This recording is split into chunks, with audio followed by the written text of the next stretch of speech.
அண்ணே, அரசு வேலைய இது ஆடு மாடு மேய்க்கிறத அரசு வேலையா நம்ம பண்ணுவோம்னு சொல்லிட்டு நம்ம நாம் தமிழர் கட்சியில இருந்து சொல்லிட்டு இருக்கோம்.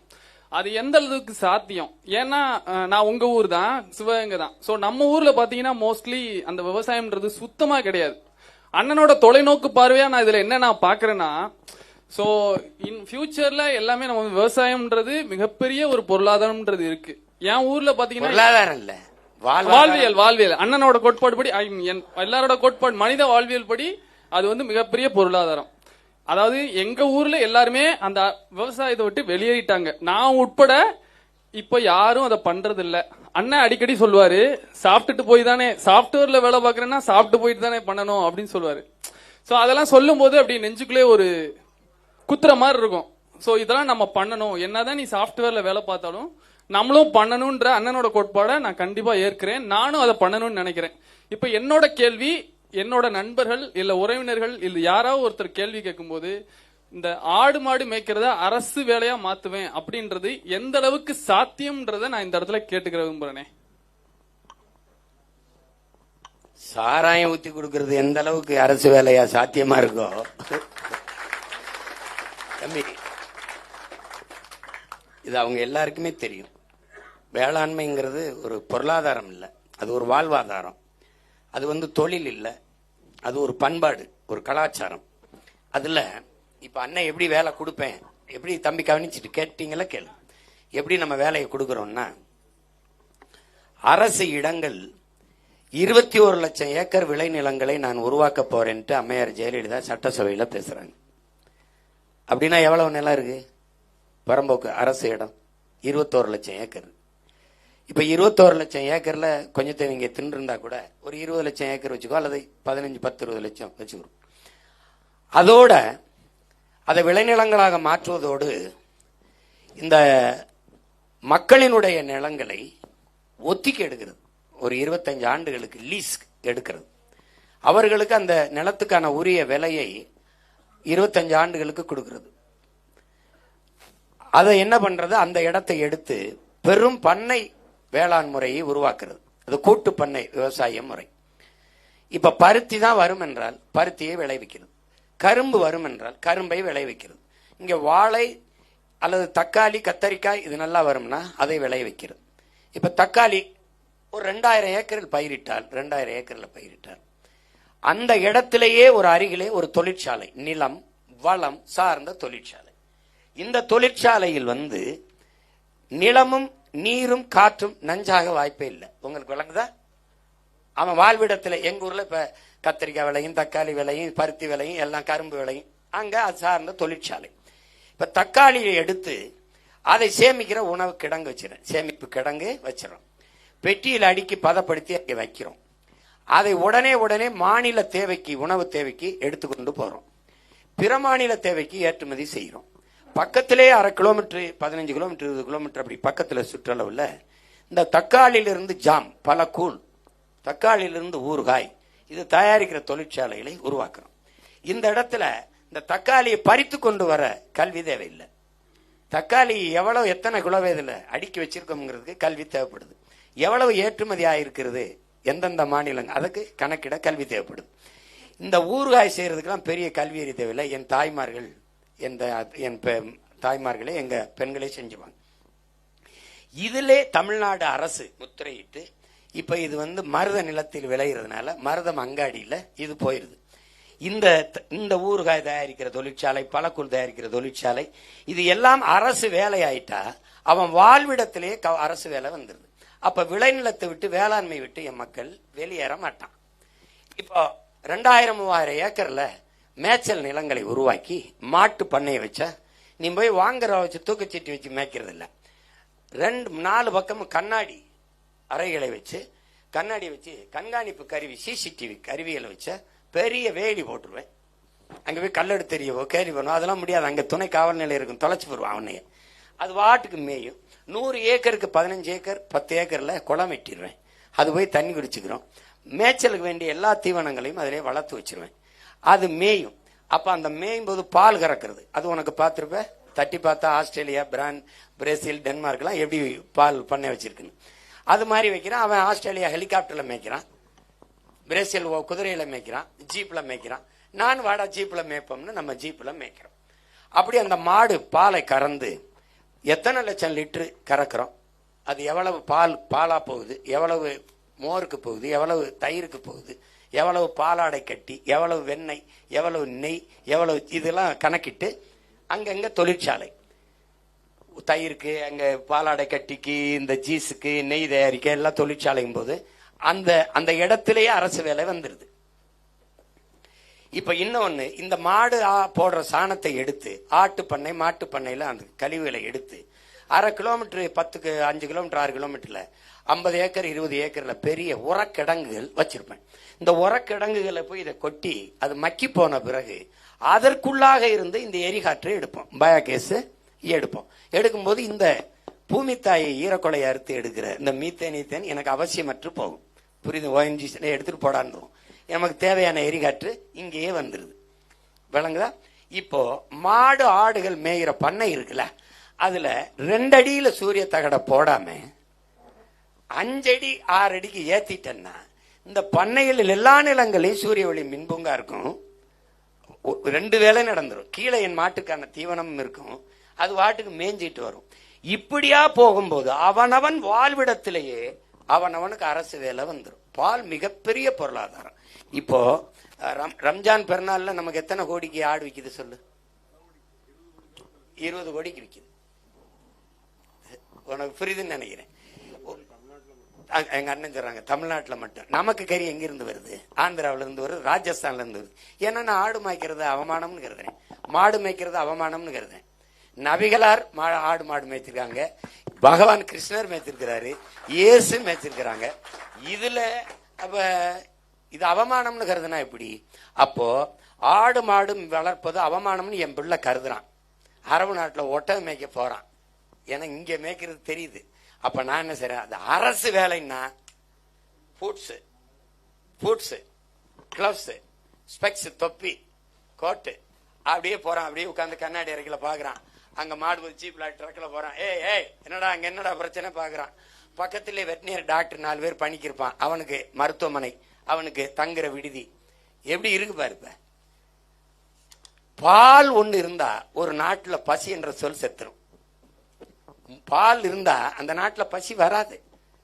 அப்போ அந்த பொருளாதாரத்துக்கு போகணும்னு சொல்றேன். இப்ப ஆடு மாடு வளர்க்கறது இப்ப நான் சொல்லும்போது உனக்கு சாத்தியப்படுத்திட முடியும் தெரியுதுல்ல. நீ வேணா ஒரு தடவை ஓட்டு போட்ட அண்ணன் ஜெயிக்க வை, அப்புறம் நீ வந்து அப்பவே பண்ணிருக்கலாமேன்னு தோணும். இப்ப கரும்புனா கரும்புல இருந்து சக்கரை தயாரிக்கிற தொழிற்சாலை, எத்தனால் பெட்ரோல் எடுக்கிறோம், எத்தனால் பெட்ரோல் எடுத்து கார் தான் ஓட்டணுங்கிறது இல்ல, அதுல இருந்து மின்சாரம் தயாரிக்கலாம். இப்ப அந்த மாதிரி தான் நீ மாற்று பொருளாதாரத்துக்கு போகணும்.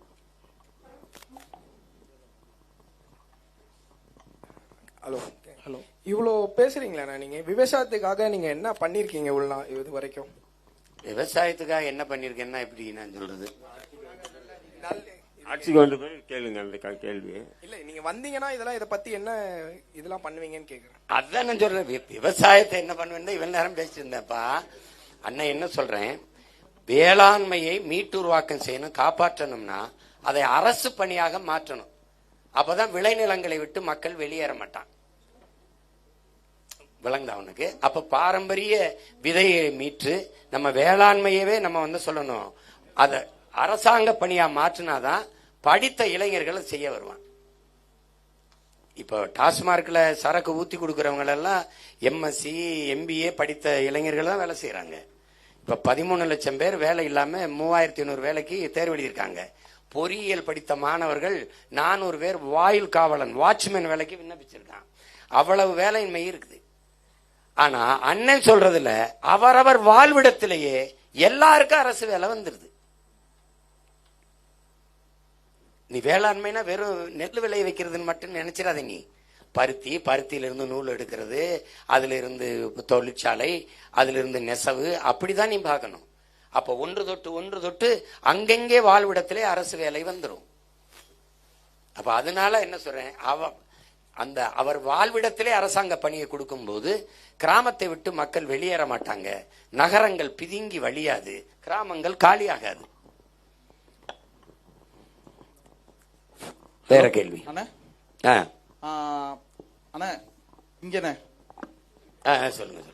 ஆனா கடந்த 50 ஆண்டு கால திராவிட ஆட்சிகள்ல இஸ்லாமிய சமூகத்திற்கு அவர்கள் எதிர்க்கட்சிகளா இருக்கும் போது அவர்கள் இஸ்லாமிய சமூகத்துடைய உயிர்நாடி பிரச்சனைகளுக்கு நாங்க இந்த பிரச்சனைகளை சரி செஞ்சு தரோம், உங்களுக்கு இந்த பிரச்சனைகளுக்கு கூட நிக்கிறோம் அப்படின்னு திராவிட கட்சிகள் எல்லாமே சொல்லுதுன்னு. ஆனா ஆட்சிக்கு வந்த பிறகு இஸ்லாமிய சமூகத்துடைய உயிர்நாடி பிரச்சனைகளை பத்தி கண்டுக்கிறதுக்கு இல்ல, நாங்க மனு கொண்டு போய் கொடுத்தா கூட அந்த வாங்க கூட மறக்கக்கூடிய ஒரு நிலையில தான் இந்த திராவிட கட்சிகள் இருக்கு. ஐயா ராமதாசும் அதே நிலையில இப்போ இஸ்லாமிய சமூகத்தை மறுக்கக்கூடிய நிலைக்கு வந்துட்டாரு. இப்போ என்னுடைய கேள்வி என்னன்னா, இப்போ அண்ணன் கூட சமீபத்துல இஸ்லாமிய சிறைவாசிகள் விடுதலைக்காக போராட்டம், அண்ணன் போலீஸ் பக்ருதீன் பன்னா இஸ்மாயிலுக்காக மனித உரிமை மீறல்கள் நடக்கும்போது எங்களுக்காக குரல் கொடுத்த ஒரு தலைவராக இருக்கீங்க. இப்போ ஆட்சி அதிகாரத்துல நாம் தமிழர் கட்சி இல்லாத போது இவ்வளவு விஷயங்களை நீங்க செய்யும் போது அடுத்து நாம் தமிழர் கட்சி ஆட்சிக்கு வரும்போது இந்த இஸ்லாமிய சமூகத்துடைய உயிர்நாடி பிரச்சனைகளை எப்படி எங்க இருப்பீங்களா இல்ல திராவிட கட்சிகள் மாதிரி நீங்களும் பண்ணுவீங்களான்ற ஒரு ஐயம் என்னுடைய சமூகத்துக்கே இருக்குன்னு. ஏன் இந்த ஐயம் அப்படின்னா, ஏற்கனவே 50 ஆண்டுகளாக இஸ்லாமிய சமூகம் ஏமாந்துகிட்டே இருக்குன்னு. ஏற்கனவே நாங்க ஏமாற்றப்பட்ட சமூகமா இருக்கோம். அண்ணங்கிட்ட என்ன கேட்கிறோம் அப்படின்னா, இதை நீங்க எப்படி செய்ய போறீங்கன்ற உறுதி கொடுத்தீங்க அப்படின்னா அந்த விஷயத்த எங்களுடைய சமூகத்துக்கிட்ட கொண்டு போய் சேர்ப்போம். ஏன்னா நிறைய பேர் சொல்ற விஷயங்களே எல்லாருமே இதுதான்பா சொல்றாங்க, ஆனா ஆட்சி அதிகாரத்துக்கு அப்புறம் செய்ய மாட்டாங்க அப்படின்றதுதான் சொல்றாங்க. அதான என்னுடைய கேள்வி. ஒரே ஒரு விஷயம், தம்பியுடைய கருத்து என்னன்னா, திராவிட கட்சிகள் 50 ஆண்டுகள் ஆண்டு இருக்காங்க. எல்லாரும் வாக்குறுதி கொடுத்துட்டு ஒரு கட்டத்தில் டாக்டர் ஐயா கூட அப்படியே வாக்குறுதி கொடுத்து அவரும் கடந்து போயிட்டாரு, மாறிட்டாரு. இப்போ நீங்க உங்களை நம்பி இந்த இஸ்லாமிய சமூகம் வாக்களிச்சார்னா உங்களுடைய நிலைப்பாடை பற்றி கேட்கிறாங்க, அவ்வளவுதான். சிம்பிளா இல்ல, நீங்க இதுக்கு காரணம் நம்ம மக்கள் நீண்ட காலமா நம்பி ஏமாற்றப்பட்டதுனால புதிதாக ஒன்றை நம்புறதுக்கு ஒரு அச்சம் இருக்குது. அது மானுட இயல்பு தான். நம்ம இஸ்லாமிய மக்கள் நம்ம சொந்தங்களுக்கு மட்டும் இல்லை, எல்லாருக்குமே அந்த இயல்பு இருக்கிறது தான். இப்போ நான் என்ன, நீ சொல்ற அந்த வலி காயத்திலிருந்தே வந்த மகன்கிறதுனால நீ பக்ருதீன் பன்னா இஸ்மாயில் இதெல்லாம் நீ தனியா சொல்ற, நான் அப்படி பார்க்கல. இப்ப எங்க ஊர் இளையான்குடி புதூர்ல இருக்கிற இஸ்லாமியர்லாம் யாருன்னு உனக்கு தெரியும், பூரா என் சொந்தக்காரன் தான் இஸ்லாமியரா இருக்கான். நாங்கெல்லாம் வெவ்வேறு இடத்துல இருந்தாலும் ஒரே மாமச்சான், ஒரு தாய் பிள்ளைகள் தான். இப்ப என்னோட தனிப்பட்ட அதுக்கு ஒரு ஒட்டு உறவுங்கிறது, அந்த பிரிக்க முடியாத பந்தம்ங்கிறது, அந்த உறவு என்பது, நான் 5ஆம் வகுப்பு வரைக்கும் எங்க ஊர்ல படிச்சேன். அது தாத்தா காமராஜ் காலத்துல தொடங்கப்பட்ட பள்ளிக்கூடமா இருக்கலாம்.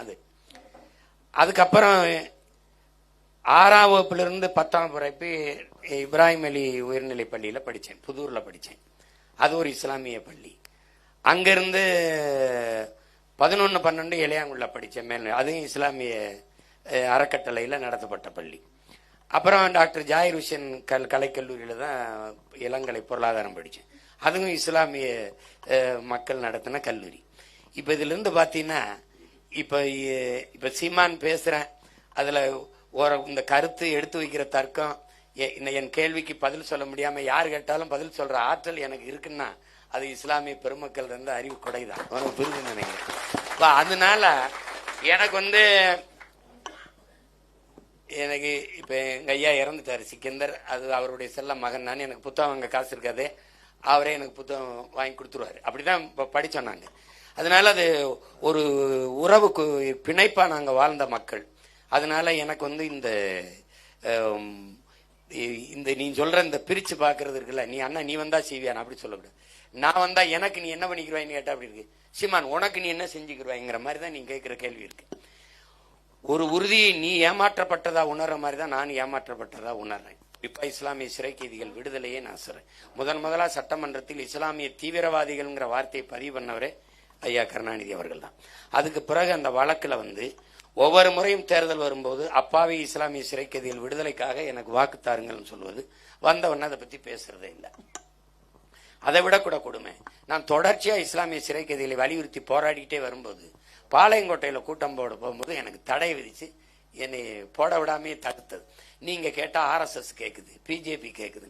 அப்ப கூட நான் கேட்டா நீங்க அவங்களுக்கும் கொடுங்க, ஜனநாயக நாட்டில் அவங்க கருத்தை பேசிட்டு நான் என் கருத்தை பேசுறேன்னு சொல்லிட்டு விட்டேன். அது தரல. அதை விட கொடுமை, அது தொடர்ச்சி அடுத்த ஒரு ஆதிநாராயணன் தலைமையில ஒரு விசாரணைக்கு ஒரு குழுன்னு போட்டுட்டு அது அப்படியே அந்த பிரச்சனையை கிடப்பில் போட்டாங்களே, வெளியே செய்ய மாட்டாங்க. இவங்க ஏமாற்று. நாங்க வந்தா விடுதலை செய்வோம்னு சொல்ல ஆளுநர் கையெழுத்து போடலைங்கிறாங்க. ஆளுநர் கையெழுத்து போட மாட்டாருன்னு தெரியும் போது அப்ப எதுக்கு விடுதலை செய்வோம்னு உறுதியளித்தீங்க? அப்போ இப்ப நான் முதலமைச்சரா இருந்தா என்ன பண்ணுவேன்? முதல்ல விடுதலை செய்யி அதுக்கப்புறம் மத்ததை பேசுவோம். புரியுதுன்னு நினைக்கிறேன். அப்ப அதனால நீ உயிர் பிரச்சனைன்னு எதை சொல்ற? சமூகத்துடைய உயிர்நாடி பிரச்சனைகள். அது ஓம் பிரச்சனை இல்ல, என்னோட உயிர் பிரச்சனைன்னு தான் நான் சொல்லுவேன். அதனால அதை விட்டு. ரெண்டாவது, நீ எப்படி பார்க்கணும், இந்த அண்ணனை எப்படி பார்க்கணும்னா, ஒரு மதம் சார்ந்து ஒரு சாதி சார்ந்து இயங்கக்கூடிய ஒரு மகனை நீ பார்க்கவே கூடாது. இந்த நிலத்துல ஒரு தேவர் மீது அடிபட்டால் தேவேந்தருக்கு வலிப்பதில்லை, தேவேந்தர் மீது அடிபட்டால் தேவருக்கு வலிப்பதில்லை, பறையர் மீது அடிபட்டால் படையாட்சிக்கு வலிப்பதில்லை, படையாட்சிக்கு காயம்பட்டால் பறையருக்கு கண்ணீர் வருவதில்லை, இந்து அடிபட்டா இஸ்லாமியன் வலிப்பதில்லை, இஸ்லாமியன் அடிபட்டா இந்து கிறிஸ்தவனோ அழுவதில்லை. ஆனா இந்த தமிழ் சமூகம் இந்த இடத்துல யாருக்கு அடிபட்டாலும் எங்கள் கண்கள் கலங்கும், தமிழன் துடிப்பான். அதான் தமிழனுடைய மாண்பு. நீ உலகத்துல இங்க உடல்ல எங்க காயம்பட்டாலும் முதல்ல கண்ணாலும், அது மாதிரி உலகத்தில் எங்க காயம்பட்டாலும் தமிழர் மண்ணாலும் அழுதுருக்கு. நீ ஈராக் போருக்கு அழுதும், உனக்கு புரியுதுன்னு நினைக்கிறேன். சோமாலியா வறுமைக்கு அழுதும், சிரியா படுகொலைக்கு அழுதும், உனக்கு எல்லாம் உனக்கு தெரியும். ஒரு அயலான்கு ஒரு மகன் கடற்கரை ஓரத்துல ஒதுங்கி இருந்ததுக்கு நம்ம அழுதும். அண்ணனுக்கு தெரியும் நம்ம எத்தனை போராட்டங்களை, சதாம் ஹுசேன் தூக்குக்கு எதிராக நாங்க போராடினோம், நானே போராடினேன். அப்ப அந்த மாதிரி நீ நம்ம அப்படிதான் நிக்க முடியும். ஏன்னா நீங்க எல்லாற்றையும் நம்ம பேரன்பு கொண்டு காதலிக்கல, இந்த இடத்துல பொது தளத்துல நிக்க நம்ம அருகதையை இழந்துருவோம். அதனால நீ இது ஓம் பிரச்சனை நினைக்காத, இது என் பிரச்சனை, நம் இன பிரச்சனை, அப்படிதான் நீ நினைக்கணும். அதனால நான் உனக்கிட்ட சொல்றேன், 50 வருஷமா நம்பின நீ மக்கள்கிட்ட சொல்லு, ஒரு 5 வருஷம் அண்ணனை தான் நம்பி பாப்பமே. கண்டிப்பான அது என்னை கேட்டாங்க, என்னன்னு இவனை போய் நம்பி இருக்கிய அப்படின்னு சொல்லுவாங்க. அப்ப ஒரு அறிஞன் சொல்றான், இவரை நம்பலாமா கூடாதா? எப்படி தெரிஞ்சுக்கிறது? நம்பி பார்த்து தான் தெரிஞ்சுக்கணும். இவரை நம்பலாமா கூடாதுங்கிறத எப்படி தெரிஞ்சுக்கணும்? நம்பி பார்த்து தான் தெரிஞ்சுக்கணும். ஒரு தடவை 50 ஆண்டுகள் ஒருத்தருக்கு அதிகாரத்தை தொடர்ச்சியா கொடுத்த நீங்க ஒரு 5 ஆண்டு அண்ணனுக்கு கொடுத்து பார்ப்போம். அப்புறம் இல்லைன்னா நம்பாதீங்க, எப்பவும் நம்பாதீங்க. அதானே. அதனால நீ தைரியமா இரு. நான் ஒண்ணுல இருந்து ஒரு துளி அளவு கூட வேறுபட்டு நிக்கல. நீ தொப்பி அணிஞ்சிருக்க, நான் அணியல. நீ களிமா சொல்லி முஸ்லீமா இருக்க, களிமா சொல்லாம முஸ்லீமா இருக்க, அவ்வளவுதான். என்னன்னா அந்த தங்கச்சி ரொம்ப நேரம் ஓரமா நிக்கிறாங்க, அவங்களுக்கு ஏதாவது இருந்தா பாருங்களேன். அவங்கள உட்கார வச்சுட்டு யாராவது உட்காருங்கம்மா.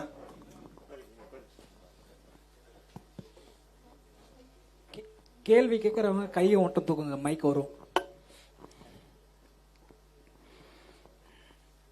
கொடுங்க, யார்ட்டையாவது கொடுங்க. கேட்கலாமா? கேளுங்க. நான் 2026 முஸ்லீம்களின் நிலைப்பாடு அப்படின்னு சொல்லி நான் ஒரு ஆய்வு செஞ்சுட்டு இருக்கேன். எலெக்ஷனை முன்வண்டி அதுல அடிப்படையில முஸ்லீம்களுக்கு ஒரு அச்சம் இருக்கு, தமிழ் தேசியத்து மேலேயே ஒரு அச்சம் இருக்கு. அந்த அச்சத்தை நீக்கிறதுக்கு உங்ககிட்ட என்ன செயல் திட்டம் இருக்கு? அச்சம் எந்த மாதிரி இருந்தாதான் அது இதுதான் அச்சம்னா, இதுக்கு எதுக்கு இதுக்கு போய் அஞ்சிரீங்கன்னு சொல்லலாம். அச்சம்னா பொதுவா சும்மா இந்த எல்லாத்தையும் இருட்டா இருக்கிறதெல்லாம் பயமா அப்படி பார்த்தா பண்ண முடியாது. திமுக சொல்ற அச்சத்துக்கு என்னை அவன் சொல்றதே RSS கைக்கூலி, பிஜேபின்னு பிடிம்பா. இல்ல அது மேலோட்ட தொடக்கத்துல என்னை கிறிஸ்தவ கைக்கூலின்னா, அப்புறம் இல்ல அப்படின்னோடனே அப்புறம் RSS கைக்கூலிம்பா, அப்புறம் பிஜேபி கைக்கூலிம்பா. இப்ப இந்த திமுகவை எதிர்த்து நீங்க இல்ல, நான் எதா தானே பிஜேபி கைக்கூலி. நீங்க வெளியில போய் திமுக திட்டுங்க, இல்ல உங்க முகநூல் வச்சிருக்கீங்களா, இல்ல எதுலயாவது பதிவு திமுகவுக்கு எதிராக போடுங்க. நீங்க இந்த RSS கைக்கூலி இந்த இருக்கா, இந்த அவன் மீட்டுன்றவன் என் தம்பி. நீங்க திமுகவை ஏத்துட்டீங்கன்னா நீங்க பி டீம் தான். உங்களுக்கு புரியுதா? உங்களுக்கு இல்ல. எங்க அண்ணனை ஏன் போற்ற மாட்டாங்க பழனி பாபாவை? திமுகவில் கூட்டணி வச்சிருக்கிறவர்களோ இஸ்லாமிய இயக்கங்களையே சொல்றேன், பழனி பாபாங்கிற பேரை உச்சரிக்க ஏன் பயப்படுவாங்கன்னா, அவன் என்ன சொல்லிட்டா பாருங்க. ஒரு தடவை நான் செத்தாத்தா திராவிட முன்னேற்ற கழக கொடியை போர்த்தி புதைங்கன்னு சொன்ன ஒரு மகன் அவரே சொல்றாரு. அப்படி சொன்ன நான் சொல்றேன், இப்ப மானமுள்ள எவனாவது ஒரு தமிழன் திமுகவுக்கு ஓட்டு போடுவானான்னு கேட்டாப்ல. இப்ப போடுற நமக்கு மானம் இருக்கா இல்லையாங்கிறத சோதிச்சுக்கணும். அப்படி சொன்னதுனால அவன் வன்மம் வச்சிட்டான். இப்ப ஒரு பேரை சொன்னா அது ஞாபகத்துக்கு வரும். என்னன்னா அதனால பேச மாட்டாங்க.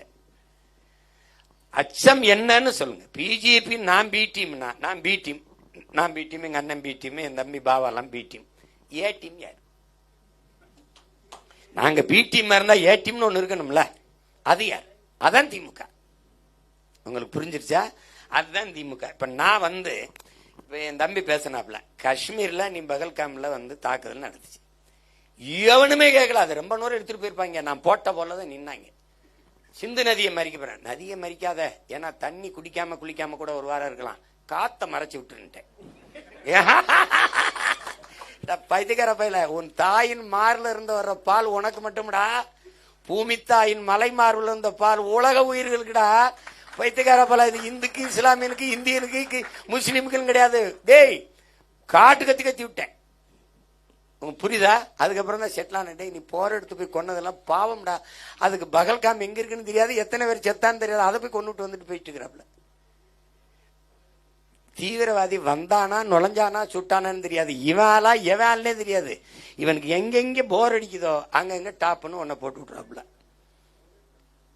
அந்த பகல்காம் தாக்குதல் இருக்குல்ல, இந்த ஆபரேஷன் சிந்தூர்னு போட்டாங்கல்ல, அந்த ஆபரேஷன் சிந்தூர் நான் கேட்டேன், ஆபரேஷன் சிந்தூர்னு அங்க போட்ட 26 பேர் சாவுக்கு 850 பேர் செத்துருக்கோம் இந்திய கடலுக்குள்ள.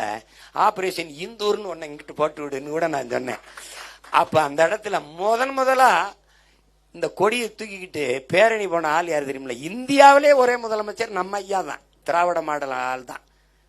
அதுக்கப்புறம் தான் டெல்லி பிரதமரே போனாங்க. அண்ணா சொல்லுங்கண்ணா, ஏன்னு கேளுங்க. ஏன்னா பிஜேபியின் ஏ டீம் 3 முறை நான் நிதி ஆயோக்கு வரமாட்டேன் என்று பேசினவர் ஒரு இடி ஓடி வார மோடி அப்படின்னு போய் கையை பிடிச்சிக்கிட்டு, ஏன்னா இவருக்கு வரல, இங்க டிரான்ஸ்லேட்டருக்கு ஐயா நாயுடு, அப்படி 2 பேரும் தீந்தாரு உட்காந்து பேசிட்டு இருக்கிறாங்கள. சரி, இந்த சனம் நம்புது. அச்சம் எதனாலேன்னு இருக்கணும்ல. எதனால சொந்த மகன் மேல அச்சம் உனக்கு ஏன் வருது? முதல்ல நான் யாருன்னு உனக்கு தெரியாம நீ இருக்க. எப்படி என் வீட்டுல இருந்து வெளியில வந்து என் வீட்டுல கொண்டு வைப்பனா? இது என்னது கொடுமையா இருக்கு?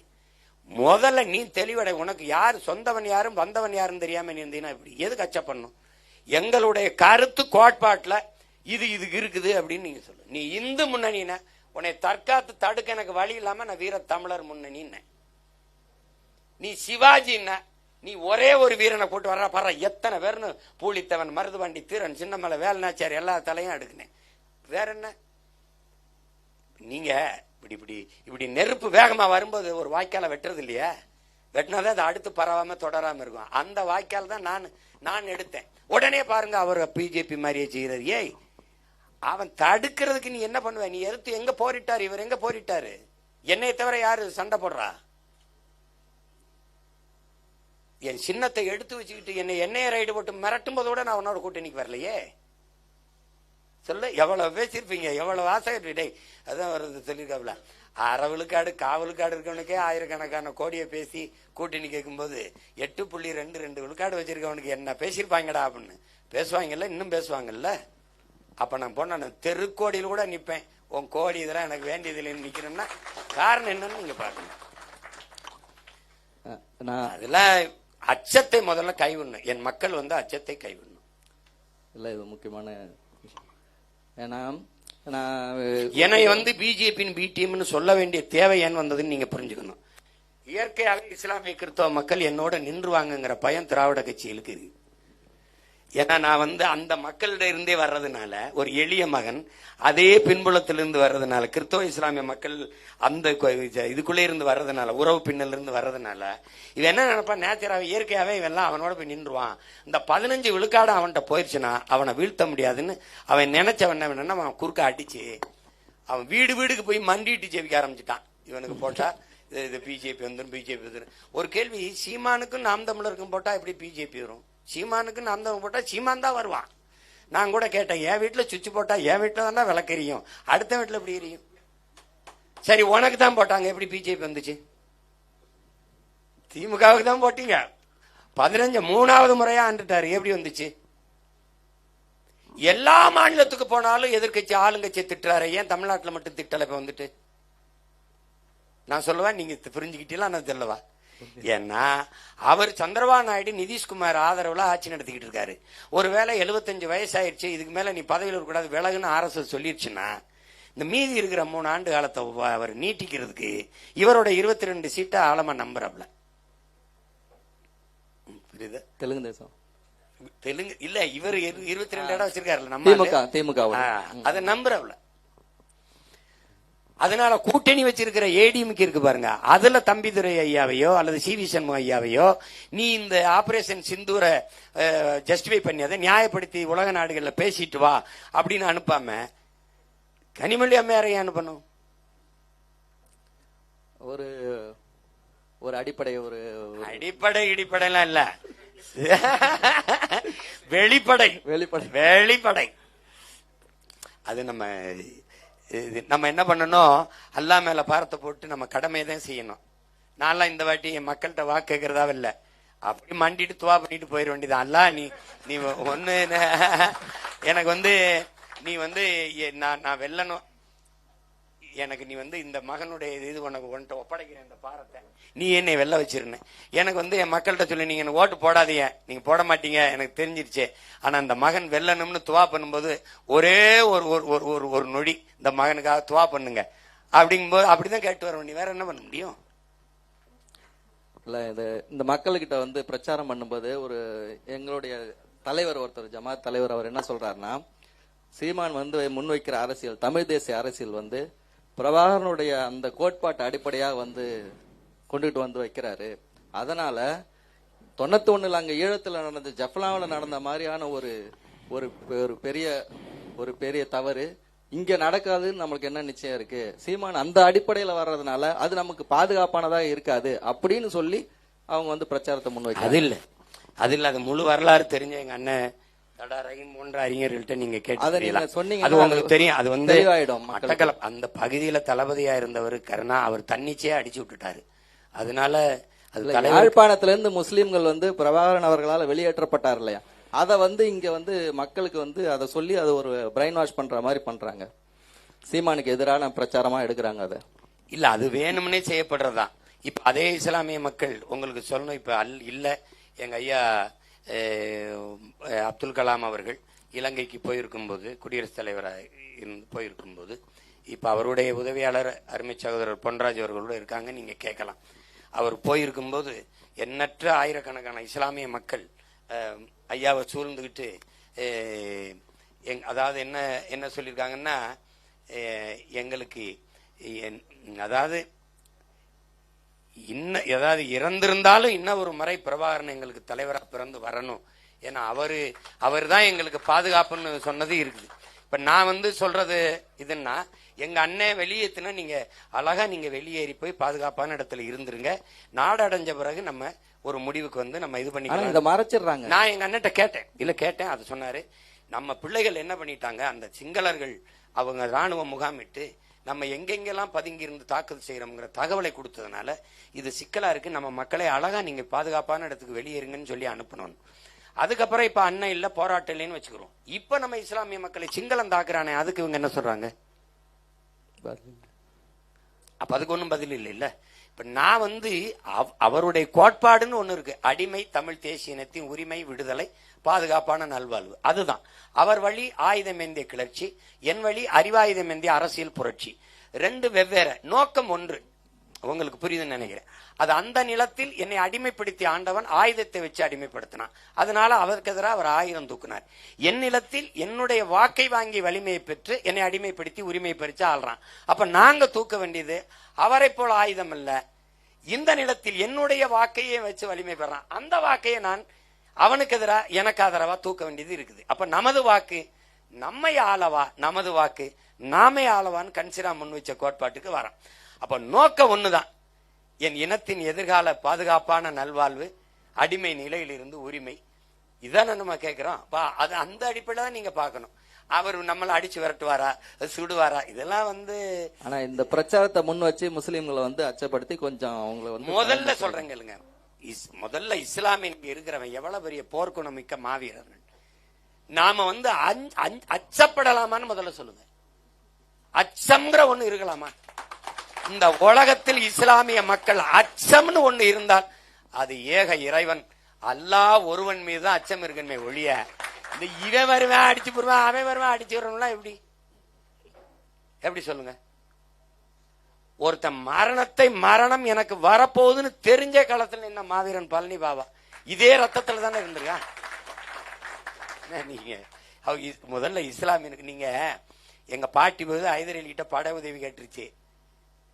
19 வயது மகன்க, 19 ஒரே மகன் திப்புவ நீ போய் நம்ம வீர மாதா வேலுநாச்சியார் படையில தளபதி சண்டை செய்யணும். பீரங்கி படைய 5000 வீரர்கள் அனுப்புறாரு. அதுல பீரங்கி படை 1000 வீரர்கள்.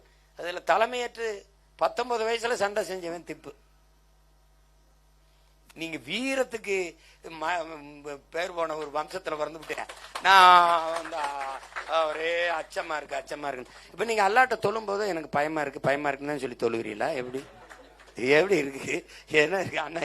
என்னன்னு அது உண்மையில ஒரு விதமான, அதாவது அங்கே இலங்கை அரசியல் வேற, தமிழக அரசியல் வேற. ஆனா இந்த காத்தான்குடி நிலவரங்களை இங்க சொல்லி ஒரு விதமான விஷம பிரச்சாரத்தை தொடர்ந்து நாம் தமிழர் கட்சிக்கு எதிராக செஞ்சுட்டு அதுக்கு ராமேஸ்வரத்துல சொல்றாரு. வருத்தம் கூட கேட்டேன் எங்க அண்ணனுக்கு எனக்கும் அதுல ஒரு 15 நிமிஷம் பேசணும். எனக்கு முன்னாடியே இங்க இருக்கிறவங்க சொன்னாங்க தானே. அப்பவே நம்ம உறவுகள்லாம் இந்த நெருக்கடி கொடுப்பாங்க தானே. அப்ப ஜெயின்லாபுதீன் போன்றவர்கள் இதை பரப்பிட்டு தான் இருந்தாங்க. அப்ப நான் கட்சி ஆரம்பிக்கல. அப்ப நான் போய் தலைவர்கிட்ட பேசும்போது அது தெளிவா சொன்னாங்க. மலையக மக்களை பத்தி கூட பேச்சு வந்தது. நம்ம நாடு அடைஞ்சிட்டா இணைச்சிட மாட்டானாப்பா. அவர் என்ன சொன்னார் தலைவர், நீங்க நம்ம ஒரே இனம், ஒருவேளை நம்ம தனி இனம் அடைஞ்சிட்டா உங்களுக்கு இதுக்குள்ள கூட இஸ்லாமிய மக்களுக்கு தனியா ஒரு நாடு கூட நம்ம பிரிச்சுக்கிடுவோம். நீங்க இப்போதைக்கு பாதுகாப்பா செல்லுங்க. ஏன்னா உங்களை பாதுகாக்கிறதா இவனோட சண்டை போடுறதா இதே எனக்கு பெரிய பிரச்சனையா இருக்குன்னு சொல்லிதான் அதை அனுப்புனது. இதுக்குள்ள போய் அடிச்சது, தொழுகையில் அடிச்சது அது கருணா தான் செஞ்சது. நீங்க நான் கூட கேட்டேன், இருக்காரு அவரை வேணா கேளுங்கன்னு கூட சொன்னேன். இப்ப நீங்க என்னைய சொல்லாதீங்க, நீங்க அவரை கேளுங்கன்னு. அப்படியே அது நீங்க தவறுன்னு நினைச்சிருந்தா அதுக்கு நான் ராமேஸ்வரத்துல பேசும்போது ஒரு பெரும், நான் அதுக்கு மனப்பூர்வமாக வருத்தத்தை தெரிவிச்சு மன்னிப்பு கோர்றேன்னு கூட சொன்னேன். அதையே பேசிட்டு இருக்க முடியாது.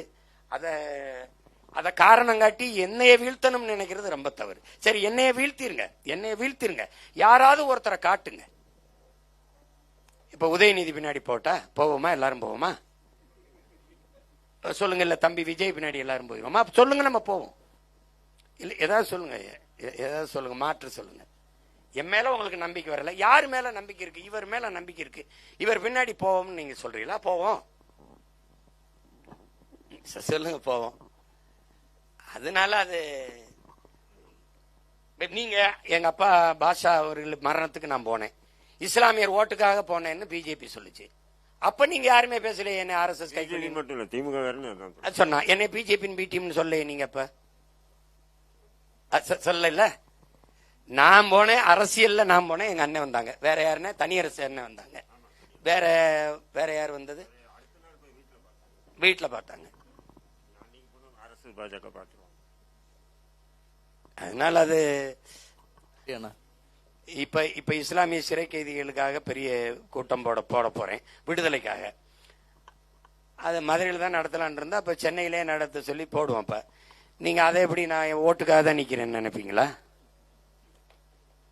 திரும்ப திரும்ப உங்களுக்கு ஒண்ணு பதிவு சொல்றேன் கேளுங்க. ஓட்டை குறிவைப்பவன் நாட்டை பற்றி கவலைப்பட மாட்டான்.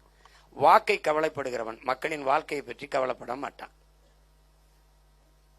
நாம் ஓட்டுக்கானவர்களாக இருந்தால் இந்த நாட்டுக்கானவனா இருக்க முடியாது. நீங்க போடுங்க, போடாம போங்க, இது என்னுடைய பிறவி கடமை, நான் செய்கிறேன், அவ்வளவுதான் நம்ம செய்ய முடியும்.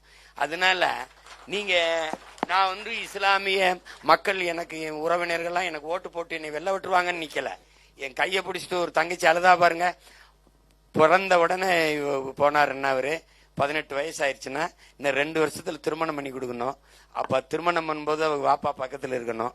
அப்ப நீ அதுக்காவது அவரை வெளியில எடுத்துட்டு வந்துருன்னு கோவையில என்னை கைப்பிடிச்சு அழுதா பாருங்க, அவளுக்காக தான் நான் மறுபடியும் விடுதலைக்கு போராடுறேன். என் தம்பி அபதாயிரம் அந்த சிறுநீரக 2 பழுதானவன காதுக்குள்ள எனக்கு சொன்னான்ல என்னை வந்து இது பண்ணுன்னு, பல வலி இந்த வார்த்தைகள் என் காதுக்குள்ள ஒழிச்சுக்கிட்டே இருக்குல்ல, அதுக்காக தான் நான் சண்டை போடுறேன். இது என்னுடைய கடமை. இப்ப அதுக்கு போய் எதிர்பார்ப்போட செய்ய முடியாது. அது உங்களுக்கே தெரியும்.